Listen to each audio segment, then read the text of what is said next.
Hey, how you doing, micro students? This is Jacob Clifford. We have the free responses from 2026. Let's go over the answers. My first reaction, what the fart is going on? Why are these things so ridiculously easy? I mean, I don't get it. We spent the entire year working. I just can't believe they're so ridiculously easy. Let's go over the answers. Here we go. They did something new for the first free response here. They actually had a game theory question first in question number 1. They've never done that in 20 plus years. Cool. Awesome. I just made a video talking about game theory. So if you watch that video, you got this. This was easy. We have two different firms here. We've got Firm and OCell. I'll just call them F and O to keep things simple and we can move along. For A, what is F's most profitable strategy if O chooses to produce sheets? Well, sheets means F has a choice between 40 million and 50 million. They're going to do 50 million. So the answer was rail. No explanation required. That's going to get you 1 point. Now, B does require you to explain. Does O have a dominant strategy? The answer is no. And not only do you have to explain using numbers. So this is where you actually might get caught up because you have to fully explain it using numbers from the matrix. The best way to get the points was just to explain what's going on. So if F chooses trucks, then O is going to choose beams because 125 million is better than 95 million if they choose the sheets. And if F chooses rail, then O is going to choose sheets because 75 million is more than 25 million. And so they're going to choose sheets, not beams. Sometimes they choose sheets, sometimes they choose beams.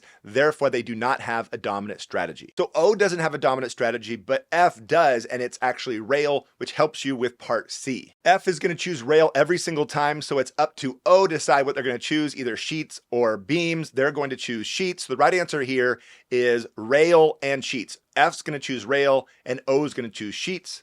That's the right answer. Now in D, they switch it up and ask you to actually redraw this thing. If F incurs a 20 million increase in their costs in rail transportation, you just had to redraw it and then change everything for rail, but only for F. Now you have to be careful here. They're not increasing their profit by $20 million. They're increasing their cost. So these numbers for F are going to fall by 20 million. Now in part E, it becomes a little more traditional. As you draw the graph, it says if it was monopoly and they're making profit, draw the graph. You're going to get at least 4 points here, maybe even 5. Now you're going to have a downward sloping demand curve with a marginal revenue curve that's below it. That'll probably give you 1 point.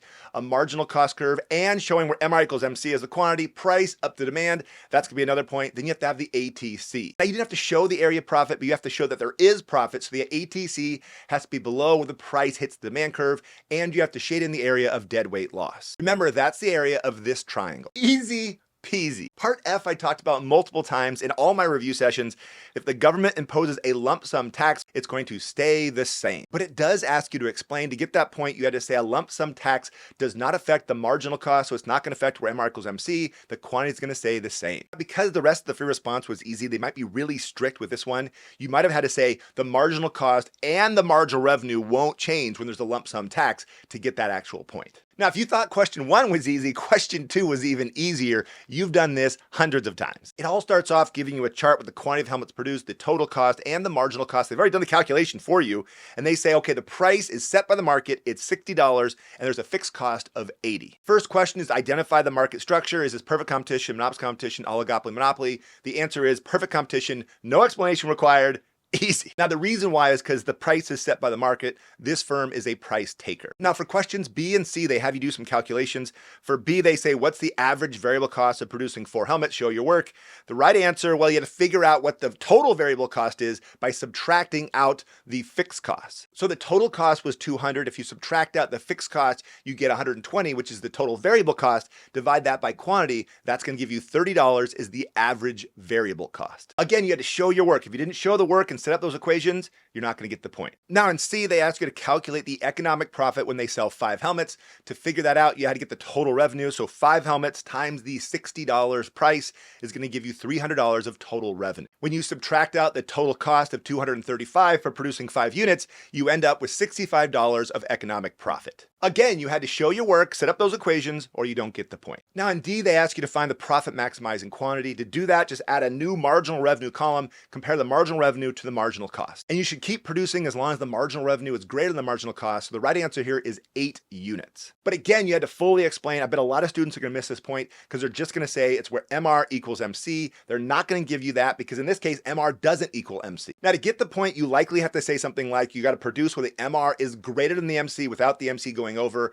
and you don't produce the 9th unit because the marginal cost is greater than the marginal revenue. But it also says use numbers. So you had to say something like the marginal cost of the 9th unit is 65, which is greater than the marginal revenue of $60 for the 9th unit. So you shouldn't produce the 9th unit. On part E, I can't even believe this is actually on a free response. I feel like I'm like an Inception. Like, I don't get it. This is so easy. They tell you the firm's making profit and they say, what's going to happen to the market price in the long run? The answer is it's going to fall. But you do have to explain. So you have to say something like firm's going to enter, which is going to increase the market supply, causing the price to fall. Whew, that was easy. Let's go take a look at question number 3. It all starts off with just drawing supply and demand. 1 point for showing an equilibrium price at $20 and a quantity showing Q1. That gets you a point. What is happening? Oh my gosh. Then they added in the idea of trade, which I specifically talked about in the review session. Suppose the market price is $10.